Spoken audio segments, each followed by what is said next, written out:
Assalamualaikum, jumpa lagi Football Belanda dengan amatiran ala gue. Langsung aja ya, gue review pertandingan hari ini. Eh, Perdelapan final ya. Pertama langsung aja Kroasia melawan Spain 3-5, luar biasa ya. Pertandingan yang menurut gue cukup menghibur, cukup ketat. 8 gol di satu pertandingan, luar biasa ya.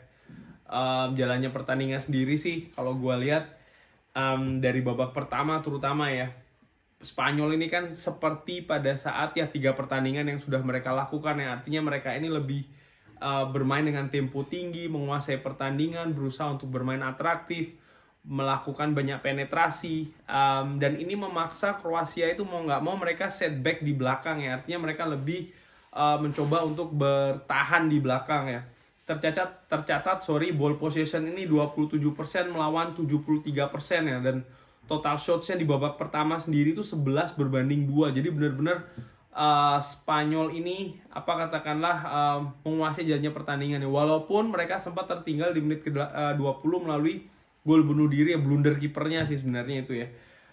Tapi akhirnya mereka mampu menyamakan kedudukan 1-1 ya, dan ada hal yang unik yang gua ngeliat. Jadi sebelum terjadinya gol bunuh diri itu, Spanyol ini kan tetap mereka menyerang, menguasai pertandingan, menguasai possession, berusaha melakukan penetrasi, sering membuat peluang-peluang lah katakanlah ya. Tadinya gue sempat berpikir setelah kebobolan apakah mereka akan kendor.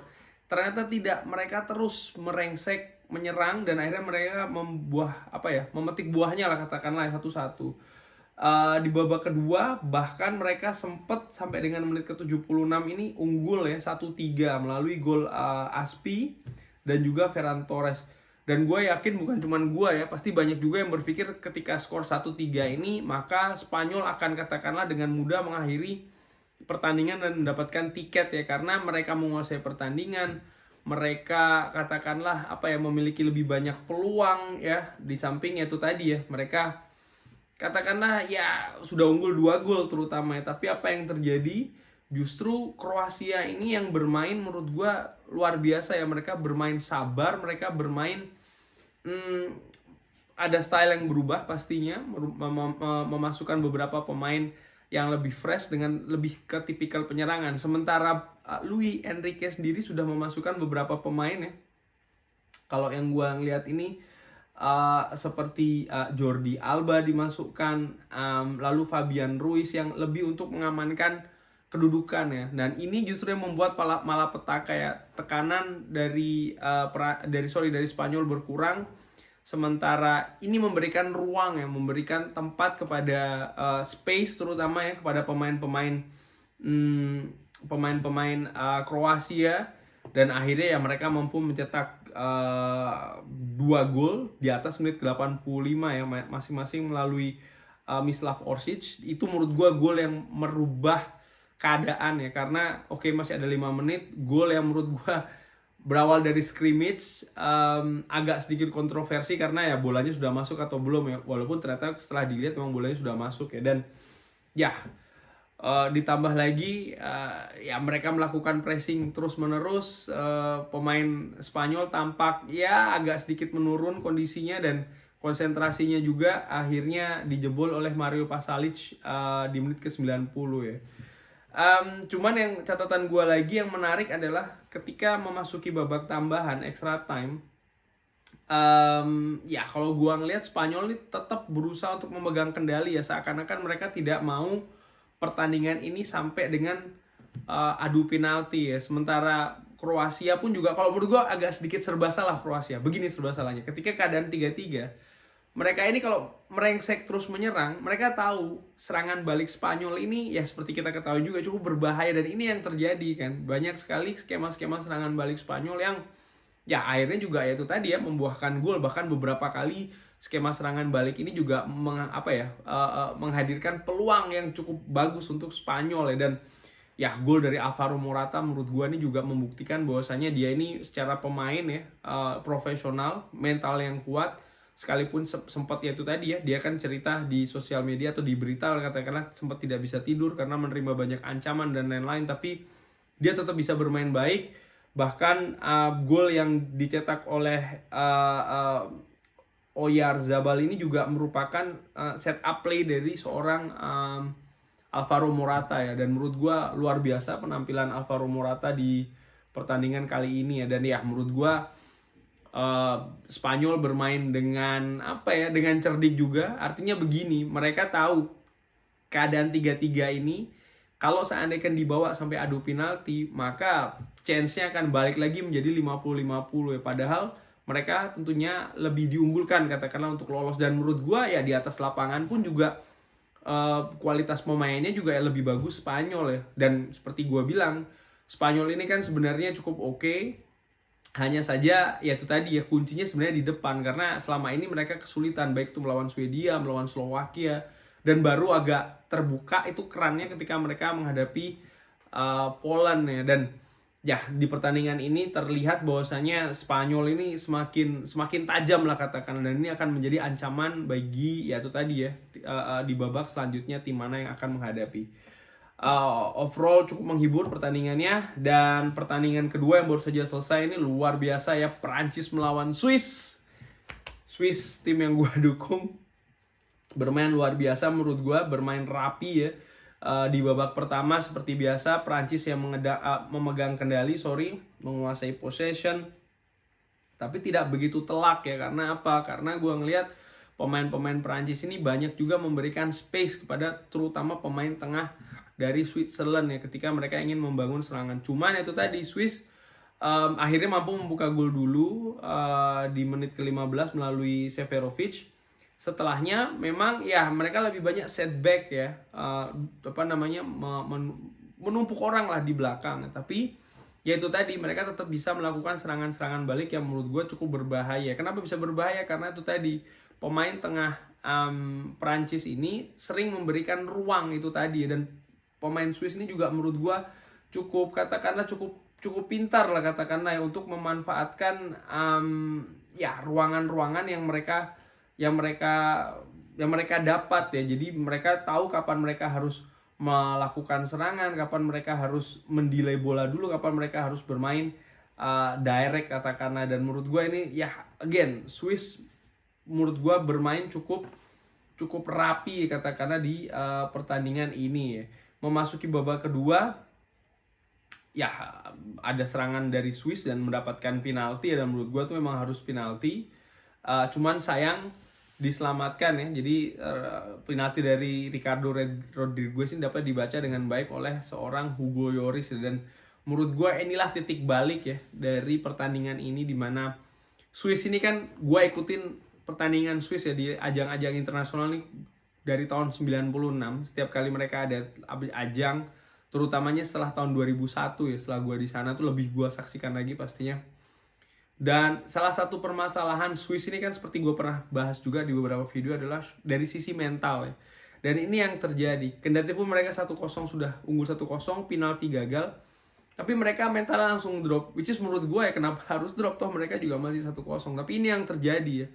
Dan di sisi balik, justru mentalitas pemain Perancis ini yang naik ke atas ya, dan bisa mereka menggelontor 2 gol masing-masing dari Karim Benzema 2 gol ya dalam selisih waktu 2 menit ya. Dan menurut gua ya ada kelonggaran justru yang terjadi di lini pertahanan dari Switzerland ya, dan mengakibatkan terjadinya 2 gol katakannya. Di samping juga itu tadi ya, kelihatan sekali pemain Perancis ini seperti mendapatkan angin begitu ya. Dan ada gol di menit ke-75 luar biasa dari seorang Paul Pogba ya, yang menurut gua sih golnya cukup luar biasa. Cuma nilainya jadi turun karena menurut gua selebrasinya terlalu lebay aja seperti biasa Pogba.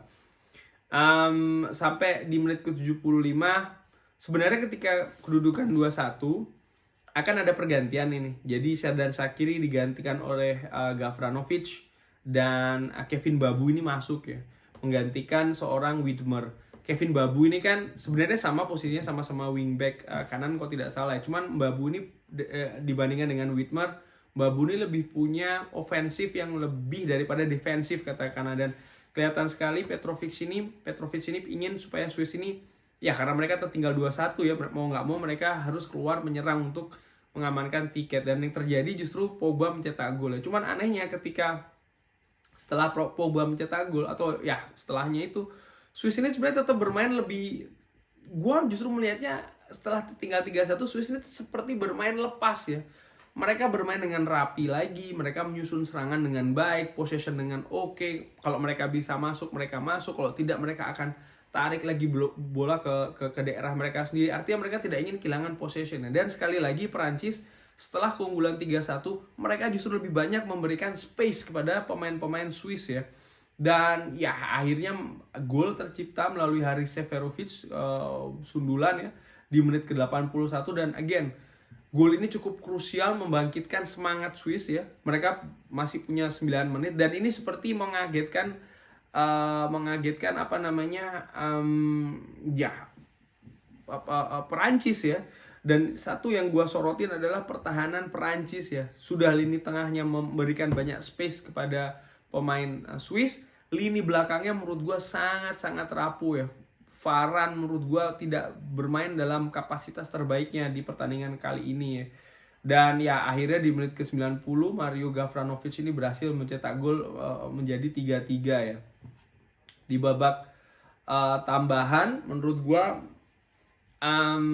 Swiss lebih terlihat mengincar adu penalti dibandingkan dengan Perancis ya. Perancis mereka sepertinya sadar kalau masuk ke adu penalti sepertinya akan ya balik lagi ya, seperti gue bilang di babak knockout di turnamen-turnamen besar seperti ini, tim kecil katakanlah atau tidak yang diunggulkan, mereka lebih mengincar hasil adu penalti. Karena kenapa? Di atas kertas peluang yang tadinya di bawah 50% akan naik menjadi 50%, dan tim yang diunggulkan yang tadinya lebih dari 50% akan turun lagi menjadi 50-50. Karena kan pada dasarnya adu penalti ya seperti kayak undian ya, untung-untungan juga. Dan ini yang gue ngeliat ya, jadi Swiss mereka berusaha untuk mereka tetap mengincar serangan balik dan lain-lain, dan itu sempat ada beberapa, tapi terlihat Perancis ini lebih agresif. Cuman serangannya itu menurut gue monoton ya, lebih banyak umpan-umpan direct, umpan-umpan lambung. Artinya begini, ini yang gue tidak mengerti begitu loh. Perancis ini kan sebenarnya ya mereka punya kualitas yang di atas kertas lebih dari Swiss ya, seharusnya bisa mereka mainkan, tapi mereka seperti kehilangan percaya diri. Mereka seperti mungkin juga dari faktor fisik bisa jadi ya. Rabiot menurut gua tuh juga terlihat sudah sudah out ya. Seorang Mbappe itu flop menurut gua sih, bermain tidak dalam kapasitas terbaiknya. Lalu Kante pun juga seperti itu ya. Menurut gua sih pemain Perancis yang paling oke ya harus diakui seorang Paul Pogba ya. Dan ketika partai ini sampai ke adu penalti ya balik lagi keadaan menjadi 50-50 ya. Mungkin ada yang berpendapat Swiss lebih di atas angin karena ya bisa juga, ataupun juga Perancis ya agak turun mentalnya, bisa juga. Kalau gua melihatnya sih again ya, dari teknis ketika masuk ke penalti ini intinya sih ya 50-50 lagi, dan yang diuntungkan adalah Swiss ya. Dan Swiss akhirnya berhasil lolos karena Kylian Mbappe tendangannya berhasil dihalau oleh Jan Sommer ya. Swiss menurut gua kalau agak sedikit flashback ya perjalanan mereka di partai grup ya. Mereka seri melawan Wales, walaupun mereka lebih banyak menguasai bola, lebih banyak memiliki peluang ya, tapi menurut gua ya mereka pada saat itu tidak tajam di depan. Lalu ketika menghadapi Italia, dan ini sebenarnya kan Perancis ini bisa melihat dari bagaimana Italia menaklukkan menaklukkan Swiss ya, di mana Italia ini bermain dengan high press, bermain dengan tempo tinggi, bermain dengan akurasi yang tinggi. Ini yang tidak dipunyai oleh Perancis sih menurut gua di pertandingan kali ini. Mereka sempat mendapatkan angin ketika penalti dari Rodriguez gagal, bahkan mereka sampai 3-1. Cuman setelahnya mereka lengah, dan again lini belakang Prancis kali ini bermain sangat buruk menurut gua sih. Duet antara Varane, Kimpembe ini menurut gua ya tidak bagus lah katakanlah. Dan ya mau tidak mau harus diakui Swiss bermain lebih rapi, bermain lebih katakanlah lebih lebih cerdas lah katakanlah. Dan ya selamat untuk Swiss. Swiss akan menantang favorit lainnya ya, ujian lainnya bagi Swiss, karena mereka akan menghadapi Spain ya, Spanyol. Dan menurut gue ini pertandingan pastinya akan menarik juga ya, dimana ya ini akan berlangsung di Saint Petersburg, Swiss sekarang dalam mental yang bagus, begitupun juga Spanyol ya, dan ini ya cukup menarik untuk disaksikan. Sedikit preview untuk pertandingan besok. Di pertandingan pertama England melawan Germany ya, seperti yang gue pernah bahas ya, Inggris ini masih akan tetap bermain dengan tidak artinya lebih mengandalkan kualitas individu dibanding dengan kebersamaan sebagai tim ya. Sementara kolektivitas menurut gue akan lebih ada di sisi Jerman ya. Besok prediksi gue sih ya, Inggris akan bermain dengan pertahanan yang mungkin cenderung lebih rapat ya, dengan duet Harry Maguire dan John Stones. Akan lebih banyak mengandalkan serangan dari seorang Raheem Sterling, Harry Kane, dan juga Phil Foden ya. Sementara Jerman sendiri menurut gue Joshua Kimmich dan Robin Gosens akan ya panggung mereka lagi ya, bagaimana mereka ini mampu membangun serangan untuk mensupport Kai Havertz dan juga Thomas Müller di depannya. Prediksi gue seperti yang gue udah sampaikan, gue lebih mengunggulkan Jerman di pertandingan ini ya. Dan di pertandingan kedua antara Ukraina melawan Swedia, Ukraina akan menemui ujian lagi ya, dan menurut gue Swedia ini kolektivitasnya akan menghadapi pemain-pemain dengan ya menurut gue yang fluktuatif ya. Bisa jadi kalau mereka main bagus, Ukraina ini kan bisa jadi something, kalaupun tidak menurut gue ya Swedia akan lebih punya peluang ya.